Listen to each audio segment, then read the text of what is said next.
Salam alaikum, professeur Ben Yahya. Wa alaykoum salam. Je rappelle que vous êtes islamologue, enseignant-chercheur à votre propre compte.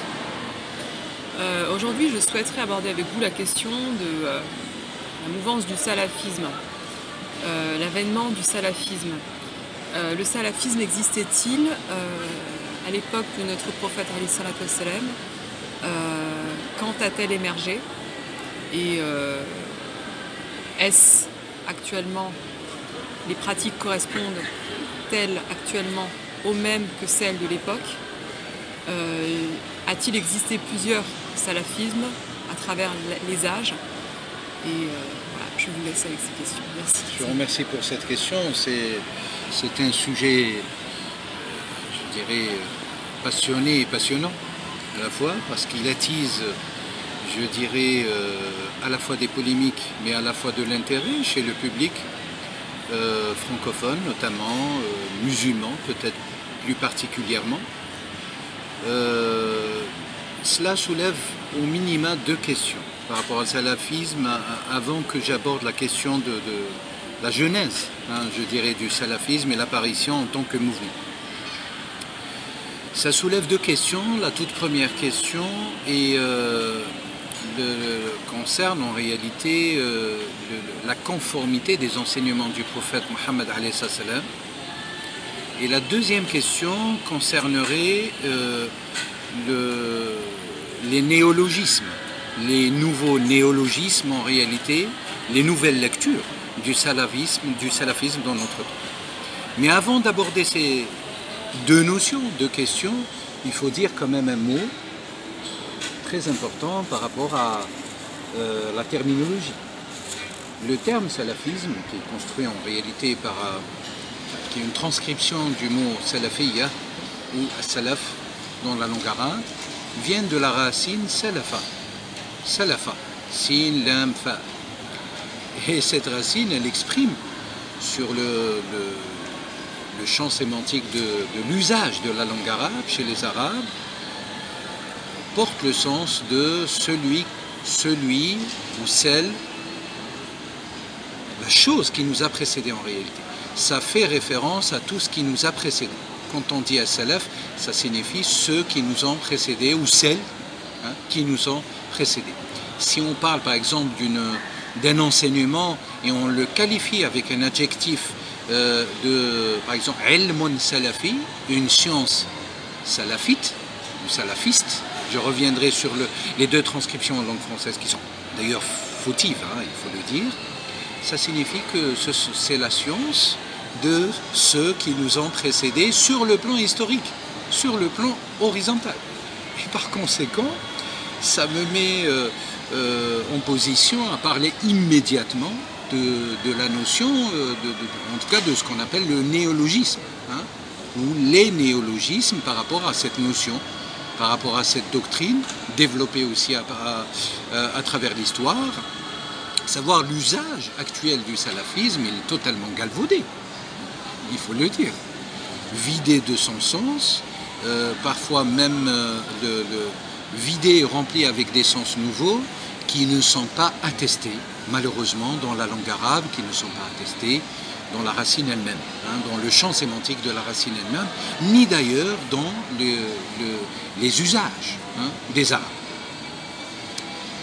Aujourd'hui, le mouvement du salafisme, entre guillemets, signifie un mouvement qui propose ou qui impose une lecture rigoriste des textes sacrés et notamment une lecture rigoriste de la religion, de l'islam en général. Ce qui est totalement faux, parce qu'en réalité, de manière conforme aux enseignements du prophète Mohammed et de manière totalement conforme à la révélation elle-même que Mohammed a reçue, je rappelle entre crochets, révélation universelle qui s'adresse à toutes et à tous, à des degrés bien sûr différents. Je referme les crochets. Le salafisme serait tout simplement marcher sur les pas du prophète Mohammed, être en conformité avec ses enseignements et avec notamment ces enseignements qui ne sont seulement que qui ne sont seulement que la mise en marche de la révélation qu'il a reçue d'Allah Azza wa Jalla wa Tabaraka wa Ta'ala. Alors ma question, excusez-moi, marchons-nous sur les pas du prophète aujourd'hui dans cette société, à cette époque même, comme ceux qui nous ont précédés? La réponse est, je pense, non. Mais l'entendement du salafisme, la conception du salafisme elle-même, aujourd'hui, est-elle erronée? Est-elle juste? Est-elle correcte? Est-ce que même on peut parler de salafisme au sens propre du terme? C'est une question. Aujourd'hui dans cette société. Merci d'avoir mis le doigt sur aussi, je dirais, cette particularité. C'est la même question que quand on pose, par exemple, j'ai évoqué tout récemment la question des conversions au soufisme. On entend souvent parler des conversions au soufisme, mais en même temps on entend parler des conversions au salafisme. C'est comme si ces mouvements, en réalité, ces lectures proposées et parfois même imposées aux croyants avec des codes canonisés par les hommes, notamment canonisés par les hommes, par la pensée des grandes écoles des hommes, en tout cas d'une mouvance assez particulière. C'est comme si elles ont pris la forme, l'aspect formel, un revêtement d'une religion. Le salafisme n'est pas la religion. Avec des codes, des valeurs. Je voulais dire tout simplement que le salafisme n'est pas la religion de l'islam, n'est pas la religion universelle. La religion universelle qui est censée s'adresser à toute l'humanité, c'est l'islam. Bien sûr, il y a des gens qui ne l'acceptent pas, il y a des gens qui l'acceptent, mais d'ailleurs, l'islam lui-même propose et offre cette possibilité. Je cite à titre d'exemple un verset dans Sourate La Caverne, Sourate 18, pour ceux qui veulent vérifier la source. Dieu nous dit « فَمَنْ شَاءَ فَلْيُؤْمِنْ وَمَنْ شَاءَ فَلْيَكْفُرْ » Celui qui a le désir, qui a la volonté sincère et profonde d'apporter foi, qu'il le fasse, et celui qui souhaite prendre le sens contraire, c'est-à-dire qui a le désir ou la volonté de dénigrer volontairement, de nier, de rejeter, qu'il le fasse. Donc on voit très très bien que l'islam propose plus qu'il impose, ne serait-ce que par le biais de ce verset. Hélas, jamais, très très peu cité, mis à l'étrier, mis à l'évidence par les spécialistes de l'islam. Je le rappelle, c'est un verset coranique qui fait partie de la révélation d'Allah. Et donc je disais que le salafisme, le chiisme, tous ces mouvements, tous ces terminologies marquées par un néologisme et une suffixation intense, tout ce qui est fini par un isme, en réalité est la forme la plus intensive, est la forme la plus complexe, et la forme, en fait, c'est la forme qui tend à imposer les choses aux autres. C'est la forme un petit peu extrême. Tous ces terminologies, et là je parle du niveau terminologique. On entend islamisme, salafisme, chiisme. Quand on aborde des terminologies de telle sorte, ça signifie que la notion est tellement focalisée, accentuée, qu'elle implose de l'intérieur, en réalité. Et ça, c'est fondamental. C'est fondamental de le relever, ne serait-ce que sur le plan de la morphologie de ces mots, de ces termes ustés par les uns et les autres, un peu, parfois même de manière contradictoire. Ceci dit, ce qu'il faudrait relever de manière plus sérieuse, le véritable salafisme, c'est quoi? C'est être en conformité avec Muhammad alayhi salatu wassalam et avec tous ceux qui nous ont précédés. Bien sûr. Mais pour pouvoir se conformer avec tous ceux qui nous ont précédés, c'est là la difficulté. Là, il y a, je dirais, un grand piège. On voit finalement une recherche de la part des musulmans, une recherche de repères assez catégorique finalement. C'est pour ça que l'ancrage c'est la quête du sens en réalité. Aujourd'hui, on est tellement, je dirais, englouti dans un vide spirituel qu'aujourd'hui, la majorité de nos jeunes, parfois même des jeunes très lettrés, tombent dans une forme, je dirais, rigoriste, mais rigoriste. Vous savez que l'adjectif rigoureux est censé être un adjectif apporter du positif, en réalité, dans la quête spirituelle de la personne. Sauf qu'aujourd'hui, on est contraint de constater, par l'usage de tous, que par le biais de la terminologie du salafisme, à titre d'exemple, il n'y a pas que le fikr salafi qui parfois pose problème. Hein, il y a d'autres mouvances aussi qui posent problème. Dans une société qui cultive l'hédonisme aussi, on sent que ce rattachement au rigorisme et au radicalisme, je n'en sais rien, je pense que ce sont deux choses totalement opposées, différentes. Totalement opposantes. Justement, je mettais le doigt sur cette... Énormément font d'amalgame entre les deux, malheureusement. Et ils imputent ces deux traits caractéristiques à la mouvance salafiste, qui n'est pas du tout finalement ce que vous décrivez, qui n'est pas du tout... Alors de manière, peut-être si vous me permettez, de manière beaucoup plus scientifique, beaucoup plus apaisée, beaucoup plus réelle par rapport au corpus coranique, par rapport au Coran et de la Sunna. La question est probablement la suivante. Est-ce que Dieu nous demande, celui qui nous a créés, celui qui a créé tous les univers, qui a créé toute cette création, est-ce qu'il nous demande une seule fois, ne serait-ce qu'une seule fois, dans les 6236 versets coraniques, de devenir salafi? La réponse est non. Il n'y a nullement cette injonction ni cette invitation dans le Coran. Donc vous voyez très très bien pourquoi je vous donne cette donnée scientifique et réfutable, parce qu'elle relève du corpus coranique. Oui, tout simplement pour vous dire que ces mouvements-là, le salafisme, etc., ce sont des mouvements créés, je dirais, par les besoins et par la pensée humaine. Et c'est là, je dirais, le point d'achoppement entre eux. Toutes ces lectures étriquées parfois et qui provoquent des dégâts dans nos sociétés, des dégâts dans les familles, des dégâts chez nos jeunes, des dégâts même dans le comportement des hommes. C'est que ce sont des mouvements intellectuels issus de lectures spécifiques de tel ou de tel dit savant qui, par conséquence, ont créé ce qu'on appelle un dogme. Et quand on crée un dogme, en réalité, on fige, on canonise, on fige la société. La société n'est plus en mouvement, la vie n'est plus en mouvement. Donc le repère spatio-temporel disparaît totalement. Disparaît totalement. Je vous donne un exemple simple. C'est comme si je vous dis, maintenant, pour pouvoir voyager de Paris à Rome ou de Paris à la Mecque, il faut prendre obligatoirement un cheval. C'est une image, pardonnez-moi, ça pourrait être pris comme caricature, mais c'est la réalité. Ça signifie quoi? Ça signifie qu'aujourd'hui, il faudrait non pas abolir le salafisme, car il faut faire très attention. Le salafisme, dans son essence, est réellement le comportement et les enseignements de la révélation du prophète Mohammed.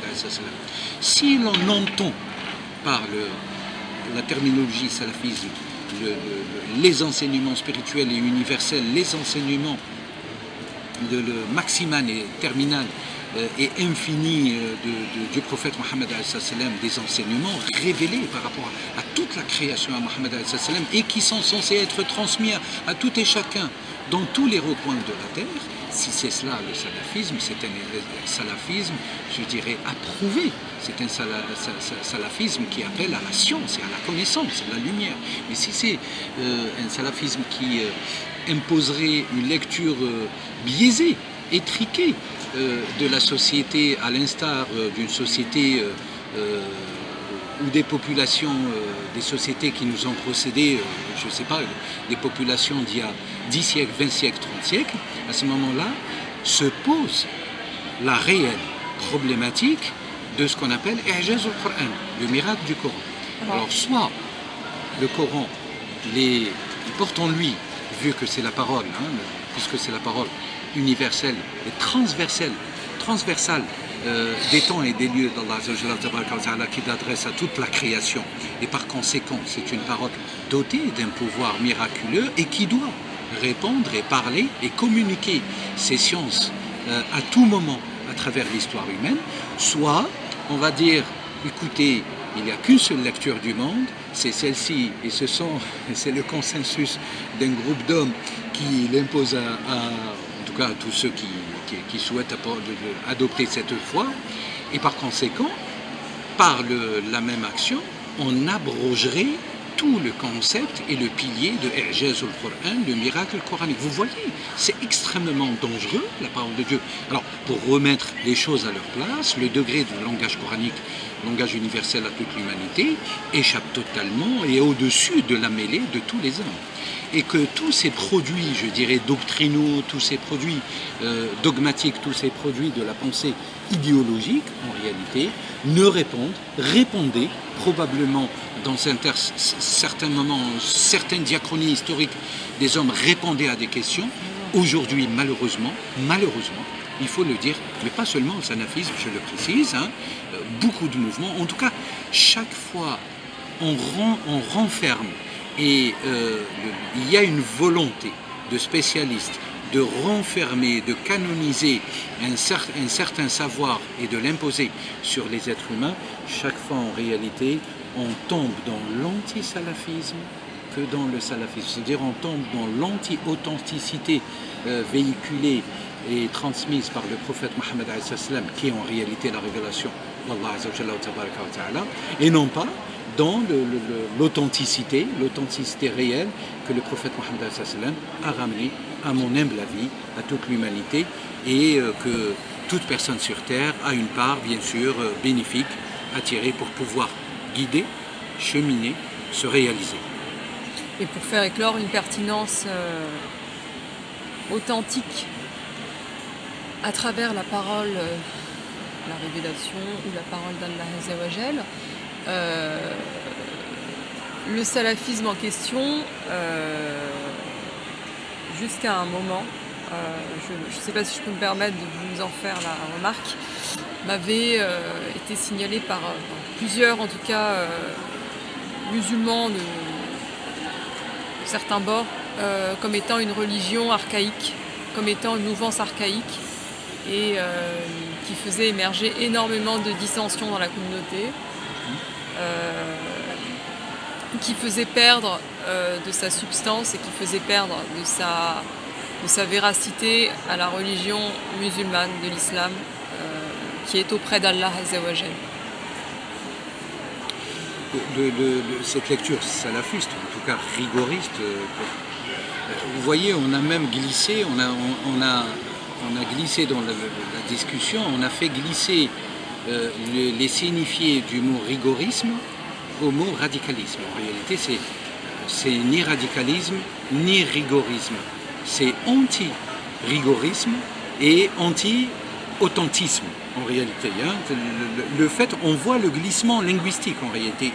On est en train de vivre ces glissements linguistiques. Oui, mais pardon. Et la problématique qui nous est posée aujourd'hui, c'est que bien sûr, le salafisme, comme d'autres mouvements, d'autres lectures imposées à l'humanité, imposées aux musulmans eux-mêmes, pose problème et crée des tensions dans la société.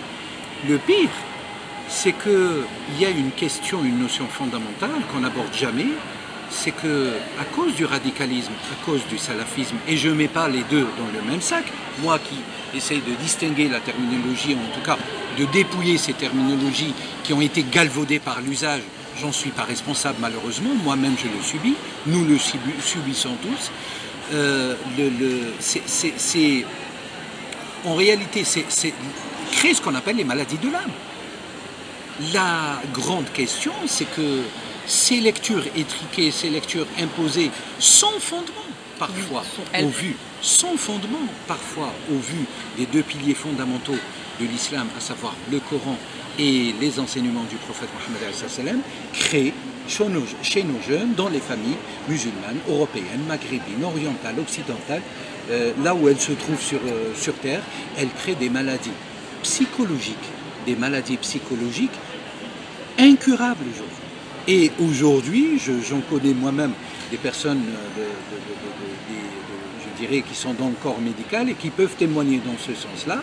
On a des manifestations chroniques, aiguës, de psychose, de dédoublement de la personnalité, de déchirement de la personnalité, de manque de repères, je dirais tout simplement de perdition totale au niveau psychologique, créée justement par ces lectures et la transmission parfois d'enseignements tirés de leur contexte et de transmission parfois qui, au lieu, sont censés être au service de l'être humain pour s'épanouir sur terre, pour pouvoir arriver à la transcendance divine, à la réalisation de l'ihsan, de l'iman et de l'islam.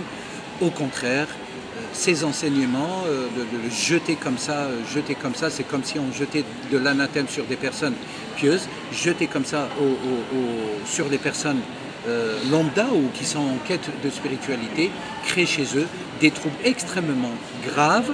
Et cette lecture salafiste, parmi tant d'autres lectures, aussi est responsable, je dirais, de tous ces traumas psychologiques chez les personnes. Je ne sais pas si je peux me permettre, quand vous parlez de tout ça, il faut quand même aussi rappeler que dans toutes nos sociétés, tout part d'un manque patent, cruel de spiritualité. Ça peut commencer au moment de l'enfance, à la naissance, et jusqu'à atteindre l'adolescence. Et à partir de l'adolescence et de l'âge du jeune adulte, c'est ce manque de sens, cette quête de sens, cette volonté de sens, mais aussi ce manque patent et cruel de spiritualité parce que l'on ne sait pas ce que c'est. Et que l'on nous pose sur la table des dogmes et des vérités qui peuvent appartenir au salafisme ou à tout autre courant musulman, chrétien ou juif, peu importe. Et finalement, créer en nous, comme vous dites, des formes de maladies, de traumas mentales, ça peut être n'importe quoi, mais vraiment une sorte de malaise profond, de rapport à la chose qui n'a pas du tout de fluidité, qui reste réellement en état de stagnation, de blocage, et pour essayer d'atteindre une sorte de quête de sens ou de vérité ou de cohérence avec notre personne, il va falloir emprunter des chemins. Et la spiritualité en elle-même apporte quelque chose d'assez important et d'assez impactant, d'assez riche, d'assez noble, quelque chose que l'on ne trouve certainement pas dans la mouvance salafiste, et qui ne fait pas du tout du bien, qui ne fait pas de bien du tout. Mais il faut aussi rappeler le fait que pour pouvoir cheminer spirituellement, on a besoin de quelque part électrocuter notre âme, de se faire un peu violence, de faire un peu violence à cette nefs, mais de manière assez subtile et pas nécessairement se pencher vers cette mouvance rigoriste. En fait, c'est le rigorisme, excusez-moi. On réutilise le même terme, le qualificatif rigorisme, et on l'assigne au salafisme. Alors que je disais, pour moi, le salafisme, c'est quelque chose de piétiste, de quiétiste, d'authentique, si en réalité la définition qui devait correspond à un cadre donné. La définition, la définition la plus réelle au vu des sources de l'islam, c'est se conformer aux enseignements du prophète Mohammed alayhi salam, qui ne sont rien d'autre que la mise en place, la mise en pratique, la mise en exécution du Coran. Si c'est cela le salafisme, oui. Mais si le salafisme c'est nous on va au paradis, tous les autres vont en enfer, ça c'est une lecture humaine. C'est une proposition humaine qui n'est pas étayée d'ailleurs, ni par le Coran, ni par les enseignements du prophète Mohammed alayhi salam. Je dirais le point d'achoppement, le maillon faible dans tant de mouvements, y compris le salafisme, c'est le manque foudroyant de cet appel finalement, de cet appel profond, de cet appel à la paix, parce que qui dit spiritualité, cette spiritualité... Si vous me permettez, très important, c'est ce manque terrible de la spiritualité, le salafisme malheureusement, n'est qu'un revêtement externe. D'ailleurs, la doctrine dite salafiste, à tort, parce que le mot salaf, il est saint, c'est un mot saint. Et aujourd'hui, on a retourné la situation, il y a un renversement des valeurs où ce mot extrêmement saint qui véhiculait en réalité a un sens pur, se trouve utilisé, se trouve accomplir un rôle totalement malsain. Oui, sachant que j'aimerais rappeler surtout que on est, comme vous dites, dans une fin de cycle. Absolument.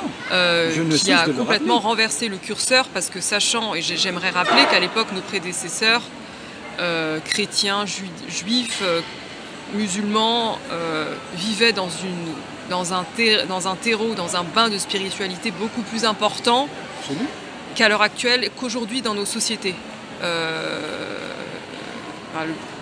Qui cultivent principalement, qui ont pour religion, j'ai envie de le dire, l'hédonisme, la culture du plaisir, la culture du bien-être et du confort, exclusivement matériel surtout.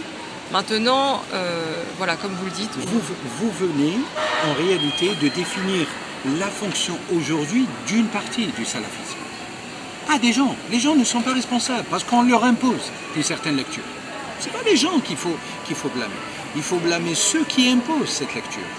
Et bien sûr, il faut après essayer d'expliquer à ceux qui adoptent ces positions, qui adoptent cette lecture, pourquoi cette lecture n'est ni conforme aux sources de l'islam, ni conforme aux sources de la science de l'islam, ou des sciences de l'islam. Alors, vous aviez utilisé, évoqué la notion de l'hédonisme, le matérialisme, autrement dit le matérialisme. Le salafisme prône une lecture matérialiste du monde. Car un des principes du salafisme, c'est de juger sur l'apparence, malheureusement. Et donc tout ce qui est basé sur l'apparence, malheureusement, se réduit à ce qu'on appelle une lecture, à une proposition, à une imposition, à une injonction aux êtres humains concernant le matériel. Alors oui, ça aussi, je peux rebondir sur ce que vous dites, par rapport au fait que la plupart des personnes aujourd'hui sont déconnectées d'elles-mêmes. Elles sont déconnectées, elles ne sont pas connectées en elles-mêmes pour être plus connectées au Créateur. Ce qui fait qu'elles se retrouvent complètement du coup renversées et confuses par rapport à tout ce qu'on leur sert et à toutes ces propositions. Les confusions dans lesquelles nous baignons aujourd'hui, ce sont des confusions à cause des effets néfastes de ces mouvements. Mais le problème, il est, je dirais, dans les éléments doctrinaux. Ce sont des éléments doctrinaux qui ne s'inscrivent pas, à mes yeux, sur une ouverture vers la quête de la spiritualité, la quête de soi et la quête de la réalisation. Je vous remercie. Merci beaucoup. Salam alaikum wa rahmatullahi wa barakatuh.